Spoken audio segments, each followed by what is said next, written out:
Hello, everyone, and welcome to a very special episode of Screen Smash, where we are joined by actor, voice actor, motion capture actor, and just generally awesome human being, Nick Apostolides. Hey, Nick. Hello. How's everyone doing? I am excellent. Good. I need more Saturdays. Please, more Saturday. Hey, that's an honest answer. Weekends need to be longer. All the Saturday. Two more. But no, otherwise, really well. Thank you. Y'all getting ready for the holidays? Oh, yeah, that's right. I forget these things are happening. Happening. I mean, from basically like a week before Halloween all the way through New Year's, it's just like a roller coaster. Yeah. I always enjoy it. I usually take a lot of trips back home and see family during this time, but hope you all get some time to enjoy some time off from work, some relaxation, and some cool chill time. Yeah, definitely. The problem is getting absorbed into the lifestyle and like what we're doing with our lives, trying to like make cool stuff. And then it's like, oh yeah, that's right. Thanksgiving is like a few days away. Yeah. You also got to make time to just relax. Yeah. That's right. Yeah, we got a lot of parties, especially with I work in social work, and so like one part of our faction does foster care programming that like I work with homelessness, and so we throw a lot of stuff for our guys all at once. So this entire week has been nothing but food and partying and I don't want any more food. I'm done. I don't want Thanksgiving. It's over. How? Like, just stop, man. It was great. Thank you. Can we move on, please? Give me. Oh my God. So anyway, there's good and bad with it. I think we all gain a little weight from like right now until about January 1. And then January 1 comes around. We're like, all right, we're going to lose that 20 pounds. We just hit the gym. Yeah. I don't know why I decided to lose 15 now. Sorry, go ahead. I think I'm a little bit more fortunate because I live in South Africa and we don't do Thanksgiving. So like Christmas lunch is like huge. It's like eat until you pop. But at least we've got that one holiday off where it's not like the whole holiday's eating. We actually just picked up a Ghostbusters cookbook with Stay Puft Marshmallow Man sweet potatoes. Oh, like we're going to cool. go out of our way to make these little like what? Stay Puft marshmallows that go on the sweet potatoes. It's going to be a good time. That's really awesome. Nice. We kind of nerded out hard. Like, ooh, Ghostbusters cookbook. Let's do it. I don't know why, but yeah. You have to. I want that jam in the toaster. I don't know how you're gonna make that happen, but come on, get that thing to pop around. Oh yeah, The dancing toaster. Yeah. I still haven't seen the new one. Oh, don't. It's fine. But like speaking of like the holiday times, like I wanted to ask all you guys, Nick, you can maybe start. Like, do you have any like traditional or like traditions of like playing games over like the December holidays? Like I always go back to like the classics. I've always played Lego Star Wars in December. I always play through the Tomb Raider games again. It's like a tradition, like a ritual. I always do that whenever I get like my break at the end of the year. Are there any games you go back to in December to like replay? If Lego Star Wars is a classic for you, I wonder how old, how young are you? What are you, 12? It's a bad bit. A classic for me is like Pitfall on Atari. Like, I'm just kidding, man. Yeah, I mean, that's like as we all get older now. I'm almost 40 years old, and my younger brother, he's 27. You know, he's in the real world. He's got his busy, big boy job, and my cousin's older too. So, I would say around Christmas time is the only time where we usually have like a lot of guaranteed time off. We can all be together on the East Coast around the Boston area. And so we all gather and we just play like our favorite classics, like some Nintendo games, Super Nintendo, PlayStation 1 era. And then some of the newer ones like Mario Kart Double Dash, Super Smash Bros, like games like that. So we'll all do that. And of course, one game that my younger brother has not even been able to play fully by himself straight through, and then with DLC is RE4. And so he's really looking forward to that. So just the other day, I just bought him his very own PlayStation 5, and I got him a code for the game. And so we'll sit down and I'll just watch him play the entire thing, because the original the original has been his favorite game since he was 9 years old. So he's going to experience it really for the first time, and I'm so excited. So yeah, we have all kinds of gaming traditions. Yeah. That is so cool. That's so cool and so sweet, and, like, I wish I could have something like that because I love experiencing a game for myself and then sharing that passion with somebody else to watch them and see how, like, their eyes light up and they absorb and take in, and that you Yeah. see the passion growing in them. And I have a younger brother too, but, my younger brother fell off of gaming ages ago, so I haven't had a kind of like a equivalent experience to that, so That's sad. yeah, I both not to go too deep in it, but both my brothers, I have an older brother and a younger brother. We used to game all the time together, and I have fond memories of the holidays spent playing Super Nintendo, playing like Donkey Kong Country, Mortal Kombat, Street Fighter. Like those were our holidays, just digging into these games. And then I think it was around the time I hit 15, because I remember playing the Dreamcast, and like my older brother just decided like that's for babies now, and I'm like, but we just played, and oh, okay, bye. Yeah. Like he just decided to be an adult all of a sudden and stop playing video games. So Oh, I never stopped, man. I've been playing for like 33 years, and Yeah. like that is the one hobby I can always just go to when I'm feeling down or just, bored, lazy, anything. I can just always just pick up like even my Nintendo Switch and play some like old classics, and it's just like it's just something inside me. So even if one day I don't want to act anymore, I'm getting too old to do my stunts and everything like that.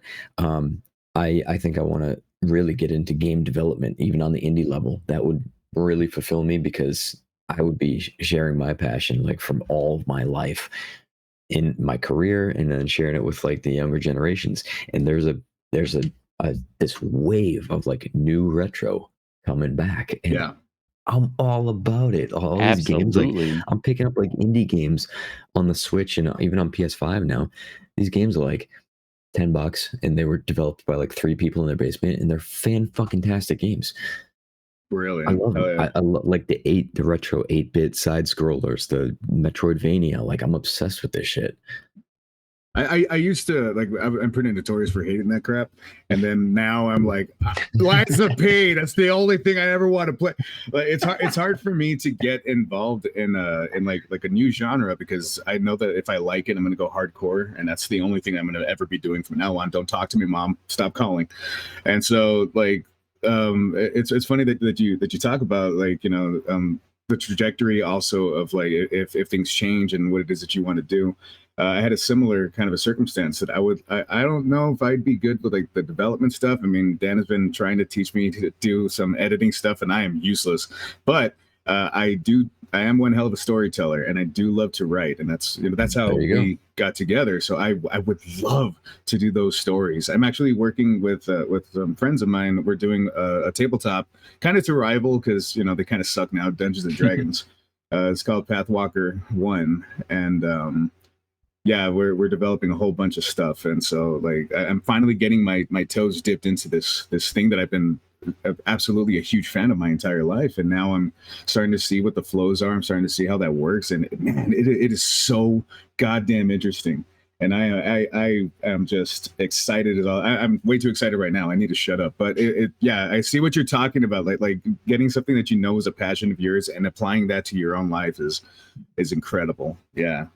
If I can too, I want to jump in there to say, like, I think it's awesome that that's where you're going at this point in your life and your career, because I'm kind of in a similar boat of like, now I'm starting to look into like game development. There's actually a few of us that we've been talking about the possibility of getting into some basic game design. And I've been getting really heavy into the indie game scene, especially like indie horror games that are trying to emulate the magic of classic survival horror games. And I've currently been working on previews and reviews of some of these indie games that I can't even talk about some of these right now. But oh my God, there's some amazing, amazing projects out there that I can't wait. Well, since you've been kind of in that world, if you have any ones that really like stood out to you, send them over to me. If I absolutely will. Well, send the ones over that are like available now that you've played, that you can talk about, that I can buy, because I'm on like a binge right now, just finding like people like our age and a little bit older who are doing like the retro thing to pay homage to their favorite games. Have you seen the game on Steam called Echoes of the Living? No. Check that one out. There's a demo. It's not out yet, but it's a hard homage to Resident Evil 2, the classic Resident Evil 2. It's Very cool. definitely very passionate people working on that, and I highly recommend checking out the demo for it. Nice. Okay. But there's other ones too that I can't talk about just yet, but I will absolutely fill you in on some of those. I'm We do. obsessed with We'll them. hear about them soon. Yeah. Yeah, that's very cool. I think that's a special thing too, like how indie developers have gotten this way of making, I'm going to call it magic when it comes to capturing the essence of some of the older games. Yeah.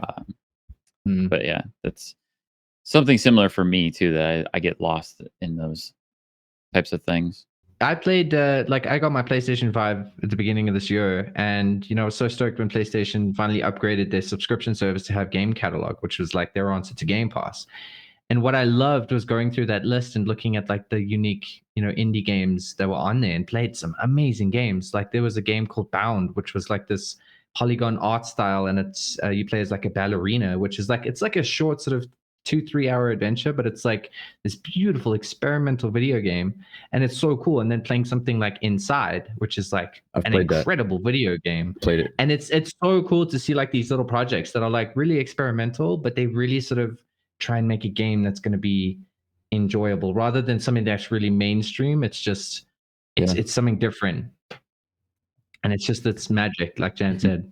I played Inside. I off a recommendation, I beat it I sat down one night, downloaded it. I beat it in 4.5 hours, and after that little tiny journey, I'm like, wow, that was really intense, like a small thing. And I know it was a lot of work for the developers. I like that team who did that, because they did Limbo, they did Inside, and I'm playing their new game right now called Cocoon. So I'm playing that, and it's just a really cool art style. It's very simple, like it's a simple concept, but they made it really engaging and challenging. So big fan. And that's a studio like that. That's what I would, not their exact style, but that's what I would want to do, is make these little contained smaller games, like 5-6 hour experiences or whatever, and start there, see what happens. That's what I was going to ask you, is like what part of like the development were you most interested in? But I'm also interested in like what kind of games, like you're saying that you're on this big binge. Do you find yourself going in one particular style? Like I prefer boom shooters, or are you just kind of trying everything and all that you can get your hands on? I'm trying everything. Nice. Like my tastes are so vast. To like a game I do want to play next is Lies of P, right? So I want to play that because I like Souls type games. Love Bloodborne. That looks like steampunk Bloodborne to me, so I'll play that. It is. It's so good. big AAA game, right? But then go to like a Cocoon, very simple, polished, and then go to even something like, I just played a game called Axiom Verge. You ever hear that? Yeah. Metroidvania. That is a love letter to Metroid. Yep. And like, so that's so different than Lies of P, but I can like appreciate them in different ways, the exact same amount. The 8-bit music is versus like the orchestral pieces you'll find in a game like Lies of P is just so different, but I love it all. I mean, I've always loved that about gaming, how it can be, you can play one game and love it, and then you can play another game which is a completely different experience, but get the same amount of enjoyment out of it. It's immersion. There's obviously different genres and things like that, but there's nothing like the immersion of video games. I'm busy on an article about that now, about like the power of storytelling that video games have as an immersive medium rather than watching a movie or a TV show. And I think that's what games do, is you can have like this, it's an escape from reality, and you just get lost in this game, and it's just gaming is just awesome, man. It's the immersion that I like. Even as a kid, I always liked it, and I like challenges. And so if I couldn't figure something out, I always wanted to figure it out. I wanted to get past the hard parts. It's just, there's something about it. It's just it's different than like the passive.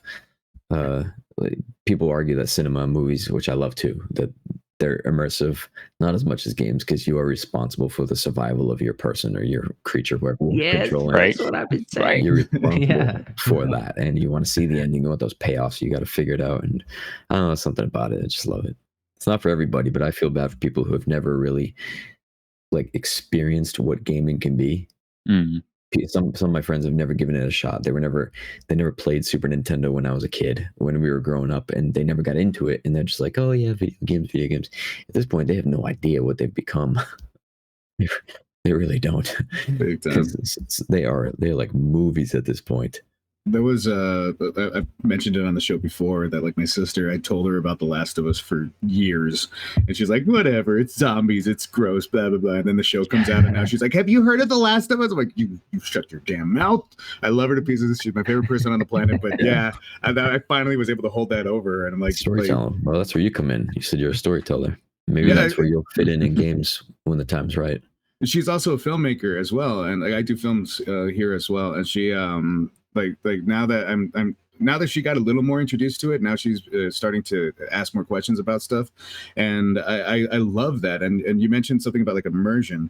And on that note, I also wanted to point out, I've talked about this also before, Resident Evil 4 on VR. If you get the chance, do that too. Have your brother. Yeah, that was the first time.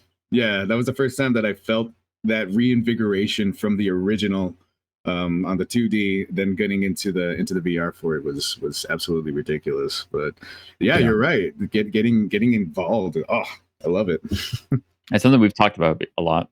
The VR takes the immersion to a different level, and for people who have not given VR a shot, I really think you should. And honestly, I think one of the scariest, like Alien Isolation, will always be like a pinnacle point. Yeah. But if you guys have not played Resident Evil 7 in VR, did you guys play the game in general? Oh, I've beaten that game a dozen times. Have Louis talked about the VR a bunch too. Yeah. Have you done it? Have you done it in VR? Yeah, well, I didn't get the official one. I got the mod version for it on the computer. But man, oh God, I just sometimes go in there. I don't actually play the game. I'm just walking around. That's beautiful. In VR, that was I played it for the first time ever in VR, and holy shit, that was a that was a harrowing experience. And to me, that's when I was like, Resident Evil is back. Yeah. And it was with 7. I think they really tried to like reroute the whole franchise, like because they were going in like this crazy action direction.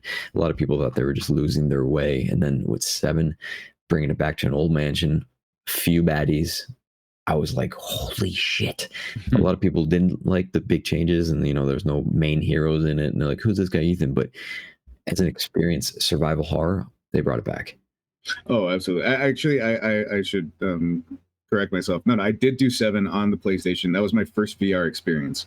You've mentioned it before and how you had trouble with it because the PSVR had a lot of screen tearing or something. Yeah, no. It's that the quality was so low, so it gave me motion sickness. So what I did was I would just stand up in the room, because if I turned on the controller, it gave me motion sickness. So there I am, my dumbass, just with my headset.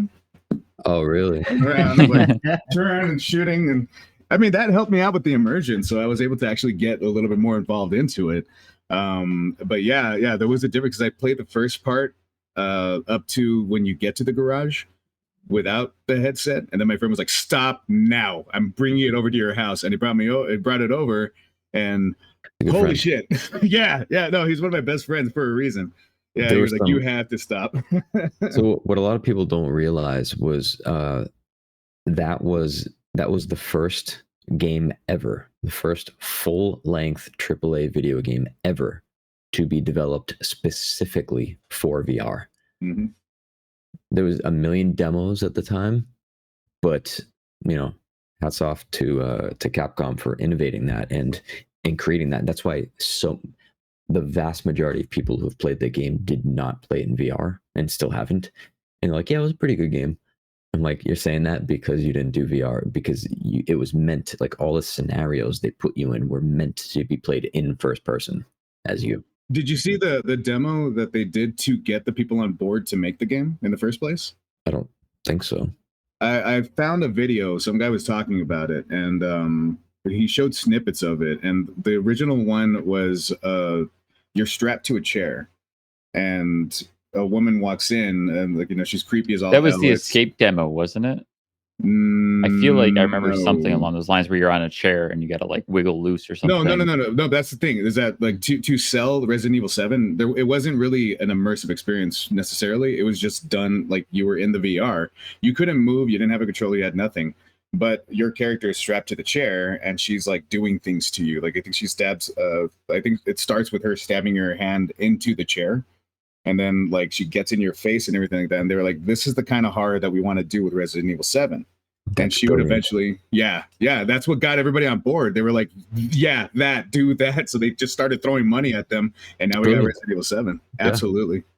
I have never been able to try out a VR like a game, because I've never had a VR headset, and I've never actually, like, the only VR experience I've ever had is I used to work in travel, and we had like the sales rep that came by with like, I think it was that HTC phone that had like a VR headset, and you basically put this on and it would play like a trailer of the destinations we were selling, and you could like look around like all the stuff. And I was like, that's really cool. And I was like, this would be so cool in gaming.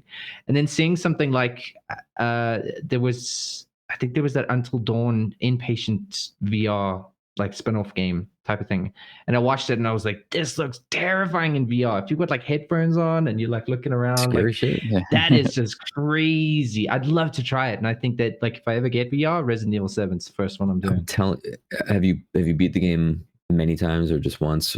I've never beaten it. I've played it. I need to go back to it and try and that means you probably it. forgot most of it. That's great.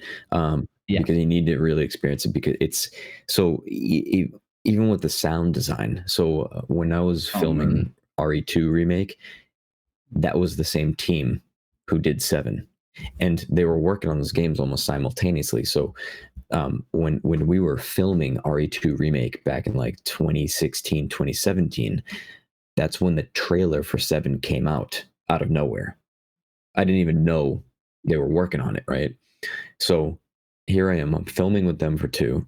Trailer for 7 comes out, and I was blown away by the trailer. And I was like, are you guys did 7? And they were like, they gave me the wink. and so the same the main sound engineer of 2 remake and 4 remake, he also did 7. And he was telling me through translation, he's a Japanese guy, and he was saying the sound design was so specific and particular for 7 because, again, it was meant to be played like this, right, and blinded. And so he said, like, the sounds in the house, that's a character in itself, and you really feel like you're inside that whole world. With the footsteps rooms over, it's supposed to just completely fuck with you, kind of like PT a little bit, Silent Hill. It's sort of like that. And so unless you have ever experienced it, people don't truly understand what RE7 really is. And so I'm an advocate. I always push that on people, and we could change the subject anytime you want, but Nick, I hope one day that you make this happen for yourself. I'm going to. He's not wrong. I want to jump on that too, because we talked about Resident Evil 7 a few weeks ago. We did a Halloween episode, and we were talking about Resident Evil 7, and I was kind of like defending it, and Nick was like, it's got those stupid like the mold monsters, and they're like tanky, and I'm like, but there's so much going on in that game, and it's so good. And I'm going to tell you right now, I've never played RE7 in VR, but I love it still, even without that, and I know I need to experience it, but I need to do the PC mod probably, like Louis did, because I don't know if I'm going to go out of my way for a PSVR. Not many people will. It isn't the same with the mod, because it pulls you out of it, doesn't it? No, not at all. I actually kind of like the mod a little bit more, just because of you have more control. The guy, I can't remember his name, he's astounding. We had a whole thing where we talked about VR, and I sang this guy's praises. So you can actually have your hands independently. And it works out really well. It's just, it's not meant for it. So when you're actually playing it with the actual with the PlayStation VR, it is controller based, not controller based. Right. So yeah, so there's certain amounts of what works and what doesn't, but I don't think that either one is better than the other necessarily. I just prefer to have my hands, a little bit looser, but there are certain parts that I would recommend playing it on the PlayStation 4, because even though you're in the VR, basically what it's doing is it's taking all of the data, it's taking the camera that is inside of the game, and it's putting that on your lenses. That's how the VR mod works. But for this one specifically, like, there are characters that get in your face. you don't get that experience unless you get that on the PlayStation 1. Even at the lower quality, it is, there's one particular, I know you know what I'm talking about, Nick. There's this one scene where, no. It's wild, guys. It's and no one's really doing it. I don't know why not more games are doing it. I think it's because they're struggling. Like even like PlayStation 2 VR, I don't think people are jumping on that shit to buy it for $400 or $500 because there just aren't many games, and they're like, why would I do this? It's just another console that has like 3 games. I'm exaggerating, but it's like, is it worth it? Because PS5 is not fantastic. Cheap. And a lot of people are, struggling to buy the PS5, and games are $60, $70 now. It's just like, it's an expensive hobby. Now on the flip side, you've got like the Quest, which I finally bought a Quest after Louis gushed about Resident Evil 7 in VR to me. And I got the Quest, and then you can play that standalone, or you can hook it up to your computer. And I struggle with the motion sickness as well. I can only handle the VR for short periods of time. Yeah. But goddamn, was it worth it? Because I played Half-Life Alyx, which is just breathtaking. I played Synth Riders, which I love. Synth Riders, I think, is better than Beat Saber. And then most recently, I played this indie game called Vertigo 2, which is probably one of the best VR experiences I've ever had. And it has really good like shooting mechanics and a bit of a jump scare. And that's like one of the first times that I played a game in VR, and something came like running at me, and I physically like jumped and almost like tripped over my dog and like crashed into the back room. It's crazy how that fucks with your brain. What was I gonna say? The only thing in VR that makes me really like nauseous to the point where I have to stop is it's when my character's feet are not on the ground. If I like walk to a ledge of a building and look down at the street 200 feet below, different depths like that really, really fuck with me. But if I'm just walking like in a room on the same plane, I'm fine. See, what fucks with me is when there's like a character that's coming up to you. Okay, so like Resident Evil 4, what's her name? She's like, you just turn around, she's just right here, just staring at your face, and it's just like, bitch. Oh, Ashley, Ashley, like every time, and it freaks the hell out of me because like you can't tell how real her eyes look until you're this close, and you never go this close unless you're trying to kiss her. But then when you're just playing the game normally, and then you walk in the room and you're like, where is God? And that's the only thing that really messes with me, because I like you can feel a person's presence next to you, and my cousin is right here over my shoulder. Yeah. And so that, and speaking of one of my cousins, he's the one who got me into VR. He has this like some kind of a phobia. I'm sure it's real, that like he when he sees a person in VR, totally messes with him. It's not even a scary game. It could be a Disney thing, and he's still like, what the fuck is that person doing in my room?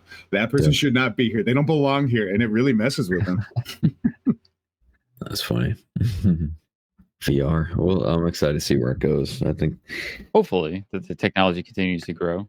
I hope they develop more horror games with it, because it's the perfect mechanism for horror. Louis told me about this, and I had to get on it. Is Hellblade in VR? Really? Hellblade in VR is a fucking experience. It's not as horrifying as like the Resident Evil 7 with things in your face, but they have such amazing use of the spatial audio and the sound and the way you can experience that game. If you've played Hellblade, definitely try and play it again in VR, because it's a wholly different experience. You get that spatial audio. What system? I have the Oculus 2 and I have PlayStation 1. I believe it's only on computer for the VR version of Hellblade. It might, let me double check. It might be in the Oculus store. I'm not but that's where I played it. I played the Steam version of Hellblade VR. But what do I need? I did it on an Oculus 2. Okay, so I can do Oculus 2 with Steam Hellblade. Yes. Yeah, absolutely. Yes. Okay. And if you have Hellblade on Steam, I think it's like maybe $3, $5 to get the upgrade. Buy the VR version. Yeah, like you don't have to re-buy it. It just gives it to you. I might give that a whirl. It's an experience. I've never played Hellblade, and that's how I would prefer to experience it. Then, if it's a good VR experience, is to play it for the first time, so everything's new. It's not how you think. You are not like in her body and you're walking around. You have a controller, And this is why I think that VR is not being tapped at all the way that it should. And I've mentioned this specifically about this game. It is third person. You are the camera and you're operating her, but you can also stand up in your room and walk around her. Yeah, you can walk around and look at her, look at like different areas that you can look at the environment. Like you can just move around in the space around her.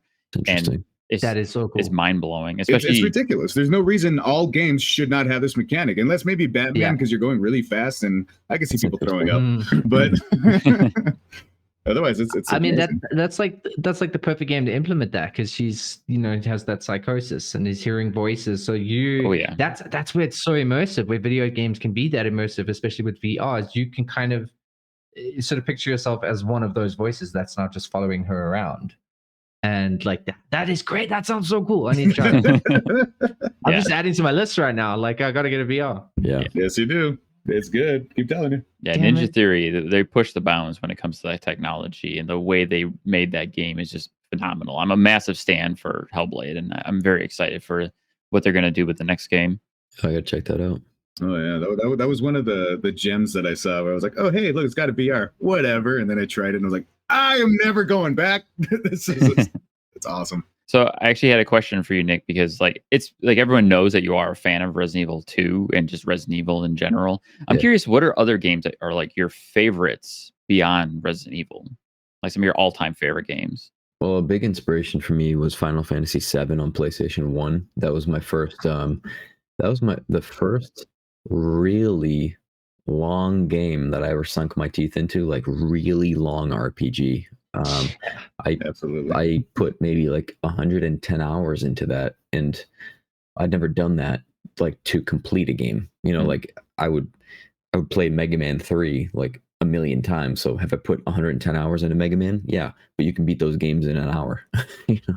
Yeah. So like to really like invest all that time was a really strange experience for me at the time. I was like a young teenager, and I would come back from school and I would play that game from like 2 to 6 every day religiously, because there's so many things I had to do and boss I needed to like level up to go beat and everything. Like I had like such a to-do list in a game, the first time I ever had to do that. I would say like games like that, but like the old retros, like of course like Super Metroid, I gotta say, I still every year or two I'll play that game from scratch and beat the whole thing. Like there's just something so memorable and nostalgic about a game like that has spawned a whole genre, that and Castlevania. So that's why I love Metroidvania type games. What was the question? What am I- Your favorite games besides Resident Evil? Well, so horror has always inspired me. I love the horror genre. I love Halloween. I love the horror movies. I love horror games. I like the way they make me feel. It's just a little on edge all the time. And so like big fan like Silent Hill, like stuff like that. And then it wasn't until recently, semi-recently, about 5 years ago, where I got into like big into first person shooters. I would play them because they're games, but I started like really squatting up with some friends of mine with Call of Duty. Like when Modern Warfare 1 came out, like 3-4 years ago, we just got hard into that. And I realized like that's really fun when you play with people. I wouldn't play those games much by myself, but with people online, those are super fun. But I play a lot of games by myself, and it's like those side scrollers, the map based systems and stuff like that. And then the new games like your Bloodborns, your Lies of P, games like that I can really dive into. It's all about the leveling up. And actually right now what I'm doing is about a couple months ago I bought the pixel remaster of Final Fantasy 1 through 6. So I went back in time, and I went because I never played the original 6 and I loved 7. I was like, I'm gonna like the original, so I'm like on a retro kick right now. Yeah, we're big Final Fantasy fans. Yeah, so that was the perfect. I was going to say, because like both Louis and Yeah, Nick are dude. massive Final Fantasy 7 fans. Big time. Yeah, well, so my next ones, I'm gonna continue. It was nice going back, seeing where the franchise came from, but I do want to play 9 and 10, and then I want to play 7 remake and 7 rebirth next year. I love the remake. You have to play 10. 10 is probably my favorite. Yeah. I that was like my that was the game that I dedicated like my life to. I was like, I have to finish this game, and it took me months. Yeah. But I finished it. I loved 10 is my favorite, and 12 is also really good. Isn't the, Big fan of but 12. isn't 12, isn't that online, or is that That's 11. That's 11 11. and 12 is 14, really 12 good. is though. really cool. 12 is really good too. 12 has like this like auto attack kind of gambit system where you can like you can make your party members kind of automatically heal and then automatically attack to weaknesses and things like that. It's such a great system that you can like start combat and then put the controller down and let them kind of do their own thing. It's almost like a MMO light version of combat that 12 did, and you can actually see expansions of that in Final Fantasy 14. Kind of has the same similar mechanics. It's the same team that made those games, I believe. That's cool. I know they're all so good games, great. and then I have a lot of friends that worked on 16. So eventually, but by the time I get to 16, it's going to be like 2 years from now. It's gonna take a while. Yeah. I've actually been on a bit of a Final Fantasy kick 100 myself hours a game. too. That's a lot of time. I only just beat Final Fantasy 7 Remake a few weeks ago. Then I rolled into Crisis Core, so now I'm playing Crisis Core, and then I want to play Rebirth when it comes out. I got to play 16 still. That's a lot to do. It's a lot. Yeah, no, I got a ridiculous too many backlog, games, but so little time. I do recommend if you really like 7 remake, do it again on hard mode. That is the way it's supposed to be played, in my opinion. And I hate games that are that challenging, but that one I had a lot of fun with. It really makes you work the system because you can't use any items whatsoever. So there's no purchasables or anything like that. You have to learn how to shift these materia and get them all at like to be completely perfect. And it felt like a different degree, and it made me go, oh, this is a different game completely. Some of the story, I love the story. I don't agree with a lot of the stuff that they did more toward the end of it, but I'm very, very interested to see where they're going with it. I do not think that it's the same thing. I'm so excited for Rebirth. So that's what I have to say about 7. Something that I wanted to throw out there that I've been thinking about for a bit, and this is completely just off the cuff, because Nick, I'm curious if you've been a fan or ever played the Onimusha series. No, but I've heard about it. So Onimusha is basically a spin-off of Resident Evil, much like Devil May Cry is a spin-off of Resident Evil. They basically took a lot of the same mechanics and repurposed them in a different way. I love Onimusha, especially because I'm like, oh, it's Resident Evil, but with swords instead of guns, and demons, Oni instead of zombies. And I revisited Onimusha, the game, like last year. And as I was playing the game, I had this like epiphany of, I think this game would be excellent as a Souls-like. And I'm like, I hope Capcom comes back with Onimusha as a Souls-like, because I think it would be perfect for it. It'd be so cool. And one thing I've been saying is a new game came out. I forget what it's called. I don't know if it's a game or just like a demo or a trailer. It's the medieval one. It's medieval zombies. Oh. You know what I'm talking about, guys? It like there's like one little demo I've seen that like it shows a knight going through the field and zombies coming up to him, and it's like it looks like a Souls game. It sounds really familiar. I think I know what you're talking about, but I don't remember what it was called. I know I've seen that trailer though, at least. Anyways, I've been saying for years that how cool would it be to do period pieces Resident Evil and take it back, like how like did you guys play was it Village, where they talk about like the true origins of all of this, like the ancient stuff and everything. Imagine if they went even further and they went back like a couple hundred years as like a prequel, right? And they did like a medieval Souls-like Resident Evil. Dude. How? Dude. And they could do something really corny, and it could be like, the ancestors of Leon Kennedy is like this, like Sir something Kennedy. How cool would that be? Yeah, I love this. We're brainstorming. It'd be kind of like the Belmonts of Castlevania kind of thing. Exactly. I love this. We're brainstorming it. People. We can make this Listen happen. up, Capcom. I'm just saying, doing a different time period, but staying with the same great idea. franchise, I think that would be brilliant. That would be so original. I can't even think of any like zombie genre things that have been done like as Army of Darkness in like medieval times. But, Army of Darkness. but not a game. But Okay. No, the game man, version though, that would be way better to have like if you're wearing like a suit of armor and you're a knight or something and you're hacking down zombies. I mean, you have these freaking broadswords. Hell yeah, dude. Dragon's Dogma had a little bit of that, because there were zombies in Dragon's Dogma, but obviously that wasn't the main focus of the game, and that was way more action RPG. But I mean, Capcom's already kind of got the roots to kind of do some of that. They can do it.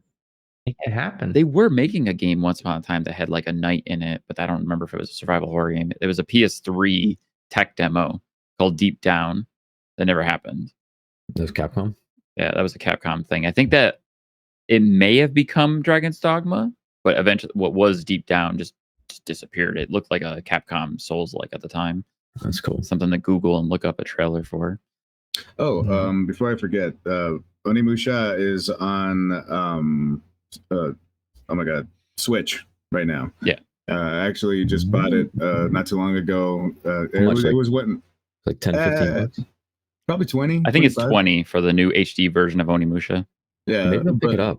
I mean, maybe that'll be the one thing I take away from this for a game recommendation is maybe that one. I think I'll like it. It like, you know, it was one of my, because anything that was Capcom, especially growing up, like after Resident Evil 2, I was like, I am completely a simp for anything Capcom. And then Onimusha came out, and I remember getting it, falling completely madly in love with it, and then I kind of forgot about it because they only made up to 3, I think, and There's 4 of them and a spinoff. Jean Reno is in the last one, and you get to play as Jean Reno, you know, the professional. Yes, it's so awesome. Yeah, it's so good. And then I know that they loved him. Yeah, it was like a big inspiration for RE2. Actually, was that movie? But what era are we talking about? When did Onimusha come out? Was it like late 90s? PS2. It was one of the first PS2 games. Yeah. Oh, really? Yeah, it was actually, I was going to say, it's one of my strongest memories of the PlayStation 2 because I remember getting the PS2 shortly after it came out. I think the first game I got was SSX, and then shortly thereafter was Onimusha. And I remember just being like, oh my God, because like the opening cutscene at the time was one of the most beautiful graphics and cutscenes, full motion videos you could ever see. Damn, I gotta check that out. Great fights. Oh, it's so good. Scenes. It's so God intense. damn. It's very dramatic. It's very classic Capcom, like very gory. And then the gameplay is a blend of like Resident Evil meets Devil May Cry, sort of. You're hacking down a bunch of demons and things. Oh, it's really good. And it's a short-ish game, but it's got like high replayability. So just kind of like run through it a couple of times. It's a good time. I think that'll be It's built for speed runs. Yeah. And the new anime just dropped, and that's really good so far too. Yeah. Oh my God, it's amazing. I did not expect it to be that good. Awesome. My next question then, Nick, is what games have you played this year that you really like and that you're really enjoying? I played a lot this year. Haven't we all? We've all. Yeah. So I just beat Axiom Verge. Loved it. I just literally yesterday beat this game called Fist. Have you guys ever? Oh, I know that game. Okay, I know about Fist. Forged in Shadow Torch or something like that. The bunny game. You're like this mech bunny with a big arm. Yeah. Fucking fun game. That came up for recommendation. Geez, there've been so many. I've so far beat Final Fantasy 1 through 5. Nice. And I'm on 6, so I'm halfway done with 6. What are the new games? I played Blasphemous 2. Have you guys heard of Blasphemous? Oh, You're just eating up those Metroidvanias, huh? Eating them up right now. If I was to look on my PS5, and so there are games that I'm forgetting that I've beaten, but isn't that the problem though of 2023 is playing games and forgetting that you played them because there's so many good games to play? Well, that's it. It's not that they're bad games because they're awesome, but I'm just trying to think. We're just so spoiled for choice these days. I'm trying to think of like earlier this year, like January to me seems like a decade ago. Right. There's been a bunch, guys. I don't know. What about yourselves? It's been a lot. If I could think, I'm trying to think of some of my favorite Metroidvanias because like I'm a big fan of like Ori and the Blind Forest. Yeah. If you played that one. I've heard of it. It's a really good Metroidvania. It's so beautiful. That one made me cry at the beginning. God damn it. It will make you cry. It is gorgeous, man. Anyway. Yeah. I've been catching up on a lot of like the PS5 games because I got my PS5 at the beginning of the year. So like I finally got to play Devil May Cry 5, which was amazing. I got to play that Kana Bridge of Spirits game, which I don't know if you guys have checked that out. But Kana. That was beautiful. It was like a Pixar movie as a game. It was like the most incredible visuals I've seen in a long time, and I really, really enjoyed it. like heartfelt, emotional story. That was really great. But I've been going through like a ton of lists. I finally played Arkham Knight for the first time. And just like checking off a whole bunch of those. But yeah, I mean, Spider-Man 2 was my game. That was the one I was looking forward to the most. So I do want to play that. The PS5 I bought for my younger brother, it came with Spider-Man 2, like preloaded onto it. It's one of those bundles. So yeah. I think I'll check that out over the holidays. I would love to do that because if it got nominated for Game of the Year, it's got to be fun. Yeah, it's okay. It's pretty good. Nick's a bit obsessed with it. The first game I beat this year, first big game, was Dead Space Remake. And I'm again, for horror, I'm a huge Dead Space fan. Grew up with that shit. And so I got to say, any other year, that would have been up for Game of the Year because it was a stellar game. Like the attention to detail, the sound, the lighting was beautiful. Like everything was so good about it. It's just this year. RE4 was lucky to get nominated in a year like this. Anyways, but I spent a lot of time on Dead Space. We beat that. I streamed. That was the first game I ever streamed. And let's see. And then RE4, I spent a lot of time playing that strictly as a fan again. I beat that game probably about 4 times, and then I beat the DLC about 4 times. And I spent a lot of time with Mercenaries too, a couple of weeks. And I've done like everything I can on Mercenaries. Really fun experience. Just on that, I've got a question. Is it weird playing a game that you've been in and like hearing your voice as you're playing through it, or is it just like I'm lost in this experience? Totally lost in the experience. Yeah, awesome. Great. That's really cool. Because I would hate the don't break the immersion because I hear myself kind of thing. Yeah. No, I'm not. Like, I'm just thinking like you're like watching a scene and you're like, oh, I remember that day. Like, oh, I got stuck in traffic and sure. Like, I spoke to my mom at lunch and sure, it brings me back. When I watch the scenes, I remember it. I reminisce on the good times that we had filming. But again, like I can't wait for the cutscene to be over because I want to kick ass. That's what I was gonna say. I'm sure any of that comes from like the actual cutscenes, but I don't imagine that anything could get in the way of the actual gameplay because that's the point of being a gamer anyway. Is that there are so many times I have turned on a game and gone, I have no idea what's happening. I just know I got to kill that guy. I don't really care to know what's happening. Figure it out. And plus, like to be fair, I only really watch the cutscenes like the first time, and then when you go back and play a game, hopefully it's replayable. Dead Space and RE4 is it's a good comparison.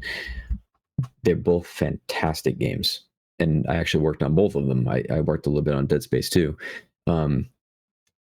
but when I went through Dead Space and when I beat it, there was almost nothing that wanted to bring me back to it. Like a game like that is a good experience, but I don't think it has the replayability factor that RE4 has. Different ways, like different loadouts you can like beef up, different ways you can play it stealthy. You can go Rambo style. There's so many different things you can do. And then I don't know, it's just I compare the two. I think that's what is the difference between getting a Game of the Year and not. Like look at Zelda. You can play Zelda. People will be playing Zelda Tears of the Kingdom for another 15 years. They just will be. Games like Baldur's Gate, that's going to win Game of the Year. And there are infinite ways that you can play Baldur's Gate. And I think that's what like makes a game like truly the pinnacle is stuff like that. Is like, will people play it beyond the first playthrough? Great point. Yeah, you're beating a drum that I've actually been harping away on for ages now. Yeah. And it's funny that you mentioned Dead Space because I only just started the Dead Space remake myself a few days ago. I've had the game since release, but I'm a massive fan of Dead Space. It's easily one of my favorite horror games next to Resident Evil. And when I was playing it on stream, I was talking about how I find it interesting that Resident Evil 4 directly influenced Dead Space, then Dead Space directly influenced Resident Evil, and then vice versa. Like they have this kind of back and forth between those two franchises. But you're right, like Capcom, and I've said this on our show, that I think that they've mastered the formula to make a good remake as well as adding the replayability factor. Like 7 had it, 8 had it, 8 nailed it with the replayability. And I did this with 8 and 4 remake. I played those games on hard the first time, and it was a nightmare. It was horrifying. It was like a moment to moment, I don't know if I'm going to live. But then I beat the game, you start over again, and then it's like you're running through, it turns into a power fantasy when you're just mowing down enemies. And I think that was just something they did so beautiful. That's how the originals felt for me, because you always get, the infinite rocket launcher and stuff. I'm like, It's on, bitches. You know, get up to Tyrant and was like, come on, motherfucker, you get your day name today. I have one more recommendation for you, Nick. Yeah, I've been talking about this for a while. They already know what I'm going to say. Fury. F-U-R-I.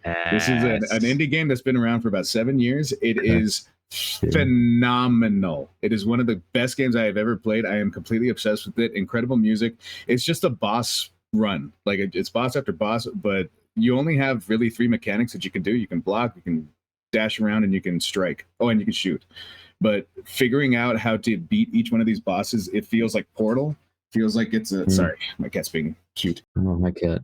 It feels like you have to solve the puzzle on how to beat each boss, and then you get incredible music with it. I think you'll really enjoy that. Based on what you've been telling me, it is astounding. That's on Steam. Fury and Onimusha. Yeah, Onimusha. If you look on Netflix, you'll see Onimusha. There's a brand new Onimusha show now. All right, it just came out this week. I'll check out both of those. Absolutely. I can think of plenty of others, but I also don't want to take any more of your time, sir. Thank you very much for hanging out with us today, shooting the shit, having a good old time. So yeah, thank you so much, man. It's been a pleasure. Yeah, it's always fun nerding out about stuff like this because what I'm all about. We all share that passion.